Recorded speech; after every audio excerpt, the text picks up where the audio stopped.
I hope आप सब अच्छे होंगे और आप सबकी पढ़ाई अच्छी चल रही होगी। आज हम एक इम्पोर्टेंट टॉपिक लेके आए हैं जो कि हमारा जो प्रीवियस लेक्चर है ग्लाइकोलाइसिस, उसके बाद का अगला टॉपिक है ऑक्सीडेटिव डीकार्बोक्सिलेशन, जिसे कि हम दूसरे नाम से लिंक रिएक्शन भी बोलते हैं और एक और नाम से जानते हैं ट्रांजिशन रिएक्शन। यानी तीनों नाम एक ही चीज़ के हैं, या तो ऑक्सीडेटिव डीकार्बोक्सिलेशन बोल लो, या लिंक रिएक्शन बोल लो आप, या ट्रांजिशन रिएक्शन बोल लो। ठीक है, अगर हम बात करते हैं कि what is oxidative decarboxylation when it comes to our mind, तो हम इसको समझ सकते हैं। अगर आपने इसकी डेफिनेशन पढ़ी होगी तो आपने जनरली क्या पढ़ा होगा, उसमें लिखा होगा कि ये क्या एक तरह से ऑक्सीडेशन रिस्पॉन्स है। और इसमें क्या होता है, जो हमारा कार्बोक्साइल ग्रुप होता है वो एलिमिनेट हो जाता है किसकी फॉर्म में, CO2 की फॉर्म में। ठीक है, और जो ऑक्सीडेटिव ये डीकार्बोक्सिलेशन है, क्या सिग्निफिकेंट स्टेप होता है किस केस में, सेलुलर रेस्पिरेशन के केस में। और इसके ये क्या करता है, इस्टेब्लिश करता है लिंक किसके बीच में, इस्टेब्लिश कर देता है ग्लाइकोलाइसिस और क्रेब्स साइकिल के बीच में लिंक इस्टेब्लिश करता है कौन, ऑक्सीडेटिव डीकार्बोक्सिलेशन। ठीक है, जैसा कि आप जानते हैं कि हमें क्या मिलते हैं, एक ग्लूकोज मॉलिक्यूल से हमें 2 पायरुविक एसिड मिल रहे थे, तो इसलिए क्या होता है ये ट्वाइस। देखिए, for a glucose molecule this reaction takes place twice. एक ग्लूकोज मॉलिक्यूल के लिए ये 2 बार होता है। As 2 pyruvic acids are formed from a 1 glucose molecule, जो हमने आपको बताया सेम यही बोल रहा है, NCERT की लैंग्वेज मान लीजिए सेम। और जब हम नेक्स्ट स्टेप में बढ़ते हैं तो ये क्या बोलता है कि इस रिएक्शन के दौरान क्या होता है, सेकेंड ऑक्सीडेशन होता है। क्योंकि पहला ऑक्सीडेशन कहाँ पर हुआ था, ग्लाइकोलाइसिस में हुआ था। अगर आपने उसके रिएक्शन याद करे होंगे या आपके माइंड में होंगे तो आपको याद होगा कि जब हमने कन्वर्ट किया था किसको, 3-फॉस्फोग्लिसरॉल्डिहाइड को 1,3-bis-फॉस्फोग्लिसरॉलिक एसिड में, तो वहाँ पर फर्स्ट टाइम ऑक्सीडेशन होता है। और ऑक्सीडेटिव डीकार्बोक्सिलेशन के दौरान सेकेंड टाइम। ठीक है, और इस रिएक्शन के दौरान फर्स्ट टाइम क्या होता है, डीकार्बोक्सिलेशन। क्योंकि हमें पता है जब हमने समरी पढ़ी थी ग्लाइकोलाइसिस की, तो वहाँ पर क्या है, डीकार्बोक्सिलेशन इक्वल टू 0 था। चलो हम इसको देखते हैं कि फर्स्ट ऑक्सीडेशन कहाँ पर होता है ग्लाइकोलाइसिस में, तभी आप समझ पाएंगे कि सेकेंड ऑक्सीडेशन यहाँ पर हो रहा है। तो देखिए, हम ग्लाइकोलाइसिस का टॉपिक वापस लाते हैं। देखिए, ये ग्लाइकोलाइसिस का टॉपिक वापस आ गया और आप यहाँ पर देख सकते हैं, यहाँ पर जो 2 मॉलिक्यूल हमें मिल रहे हैं 3-फॉस्फोग्लिसरॉल्डिहाइड के, जब ये कन्वर्ट हो रहे हैं, रिएक्शन फॉरवर्ड प्रोसीड हो रहा है 1,3-bis-फॉस्फोग्लिसरिक एसिड में, तो यहाँ पर क्या NAD+ किस में हो रहा है, NADH NH+ में। ये क्या हुआ, फर्स्ट टाइम ऑक्सीडेशन हो गया। फर्स्ट टाइम यहाँ पे हुआ, तो सेकंड टाइम कहाँ पे हुआ, सेकंड टाइम हमारा होता है ऑक्सीडेटिव डीकार्बोक्सिलेशन में। ठीक है, ये आपको आसानी से समझ में आ गया होगा। देन वो आगे क्या बोल रहा है कि यहाँ पर क्या हो रहा है, फर्स्ट टाइम डीकार्बोक्सिलेशन हो रहा है। क्योंकि हमें पता है, अगर आपने समरी पढ़ी थी ग्लाइकोलाइसिस की, देखिएगा ड्यूरिंग ग्लाइकोलाइसिस क्या है, डीकार्बोक्सिलेशन इक्वल टू 0। डीकार्बोक्सिलेशन होता ही नहीं है, यानी कार्बोक्साइल मॉलिक्यूल एलिमिनेट होता ही नहीं है CO2 की फॉर्म में यहाँ पर ग्लाइकोलाइसिस में। और oxidation equal to 1 during glycolysis 1।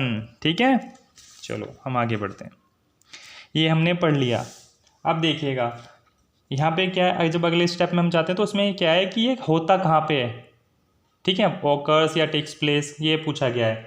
हमें पता है ग्लाइकोलाइसिस तो हमारा कहाँ पे हो रहा था, अगर आपको याद होगा कि ग्लाइकोलाइसिस हमारा कहाँ पे हो रहा था, साइटोप्लाज्म में हो रहा था। अगर आपके माइंड में आपको याद है तो ये ज़रूर याद रखना कि ये होता कहाँ पे है, ये होता है ग्लाइकोलाइसिस साइटोप्लाज्म में, जो कि मोस्ट इम्पोर्टेंट स्टेप है। आपको याद होना चाहिए कि कहाँ पे होता है। देखिएगा, ग्लाइकोलाइसिस वापस लाते हैं हम दोबारा से उठा के।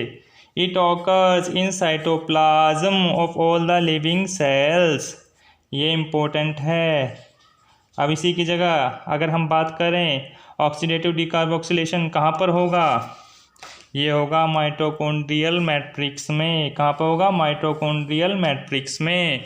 यानी ऑक्सीडेटिव डीकार्बोक्सिलेशन कहाँ पर होता है, माइटोकॉन्ड्रियल मैट्रिक्स में। कौन सा एंजाइम हेल्प करता है, with the help of enzyme pyruvate dehydrogenase. कौन सा एंजाइम हेल्प करता है, पायरुवेट डिहाइड्रोजिनेज एंजाइम क्या है, ये दोनों चीज़ आपको माइंड में होना चाहिए, क्योंकि क्वेश्चन बन जाता है इनके ऊपर, एंजाइम के ऊपर भी, और कहाँ पर ये हो रहा है। ठीक है। और किसकी मदद से, participation of several coenzymes including NAD+, कोएसिटाइल ए, ये सब हो सकता है इसके साथ में। ठीक है। इन सब की मदद से ये प्रोसेस होता है। ठीक है। और जब हमने देखा, जब हम आगे की तरफ बढ़ते हैं तो हम क्या बोलते हैं कि 2 molecules of NADH are produced from the metabolism. किसके मेटाबॉलिज्म से, 2 molecule ऑफ पायरुवेट एसिड के मेटाबॉलिज्म से कितने NADH मिल रहे हैं हमें, 2 NADH मिल रहे हैं, 2 NADH मॉलिक्यूल मिल रहे हैं।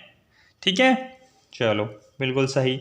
अब हमने क्या देखा, अब एक इम्पोर्टेंट चीज़ है जो आपको माइंड में रखनी है, और मे भी क्वेश्चन इसके ऊपर बन जाता है और बनता भी है, और मे भी अगर आपकी किस्मत अच्छी हो तो इस बार बन जाए। ठीक है।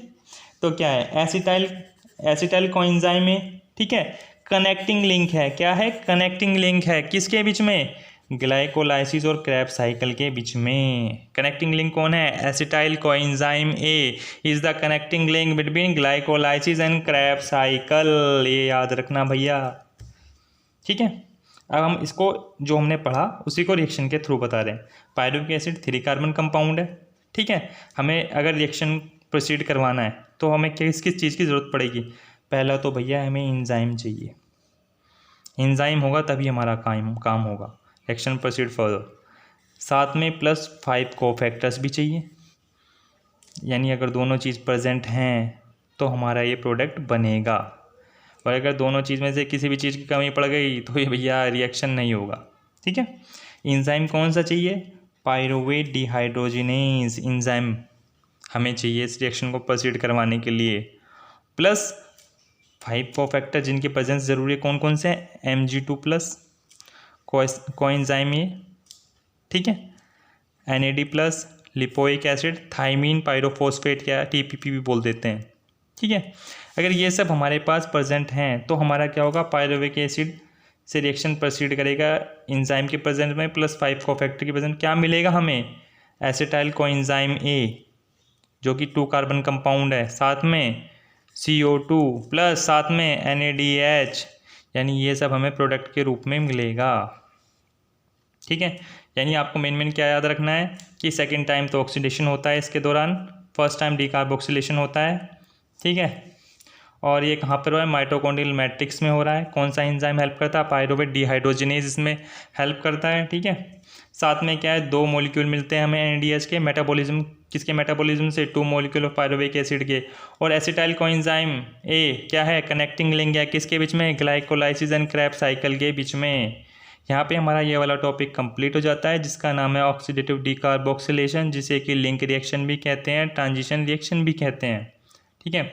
हमने 2 स्टेप कंप्लीट कर लिए हैं, 2 स्टेज हमने एरोबिक रेस्पिरेशन की कंप्लीट कर लिए हैं, जो कि फर्स्ट क्या है, ग्लाइकोलाइसिस, सेकंड क्या है, link reaction, transition reaction, oxidative decarboxylation.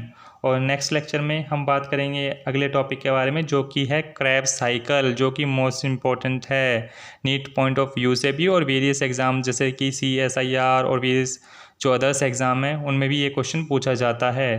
तो आई होप आपको ये वीडियो इन्फॉर्मेटिव लगा हो, और आपके मैं बोल सकता हूँ कि अगर आपने इसको मतलब सुना है ना ढंग से भी, तो आपका जो क्वेश्चन इस टॉपिक से आएगा ना वो 110% ठीक हो जाएगा। आई होप आपको ये लेक्चर अच्छा लगा हो, आपको ये पसंद आया हो, और अगर आपको ये इन्फॉर्मेटिव लगा हो तो हमसे जुड़िए, हमें लाइक कीजिए, सब्सक्राइब कीजिए। थैंक यू अपना प्रीशियस टाइम देने के लिए। Thank you once again all of you.